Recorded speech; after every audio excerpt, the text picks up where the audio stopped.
John Stuart Mill said, all silencing of discussion is an assumption of infallibility.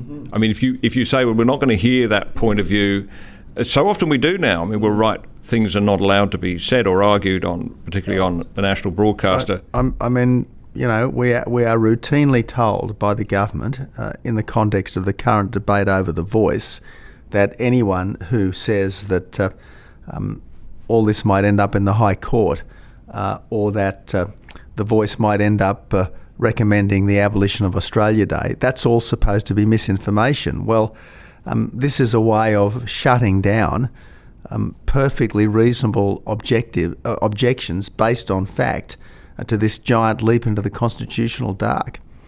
And if we come right up to date with this extraordinarily troubling proposal to give ACMA, the Australian Communications and Media Authority, the ability to say what is true and false on the internet, and to order that anything they consider to be false is taken down, that leads into very dangerous territory. You've got a government agency that's going to be the cop on the beat, and the chief prosecutor, and the judge and jury. Some faceless bureaucrat will make a decision about what is true and what is false, and based on that will effectively instruct big tech to take stuff down, or to cancel a whole category of opinion and or assertion. And look, this really is Big Brother stuff, and I can't believe that people well versed in the Western liberal tradition would even come up with this, let alone then seriously attempt to put it into practice. But right now we've got an exposure draft of this draconian legislation. People have got, I think, a month to get their submissions in, but we know how these things work.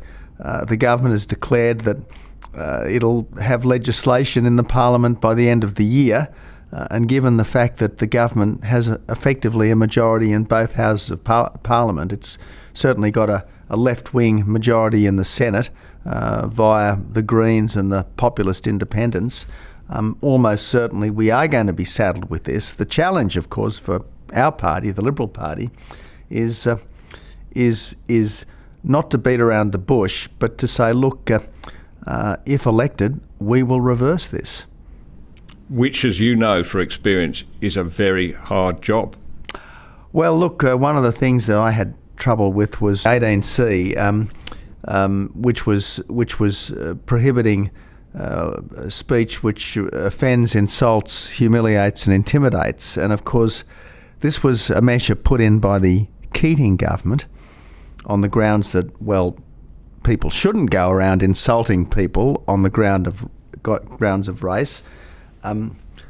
It was opposed at the time by the coalition opposition, but much as we love and revere the Howard government and all associated with it, may his name be praised, nothing was done about it. And of course, nothing bad was done with it over that time. But of course, under the Rudd-Gillard government, we saw first of all Andrew Bolt prosecuted. Then we saw later we saw the persecution of Bill Leak and those Queensland students. Now I tried to amend this damn thing, but I'm afraid the amendment proposed by the then Attorney General was incredibly clunky, and then there were threats of floor crossing. We didn't have a majority for it in the Senate. All of the Liberal premiers, bar one, came out against it. I took it off the table, and then suffered a storm from the other side. I think the IPA, of which I'm now a senior fellow, took out a full-page ad denouncing me, having been silent while the controversy was raging. So the lesson in all this, Nick, is be very careful about doing anything, because once it's there, it's very hard to reverse.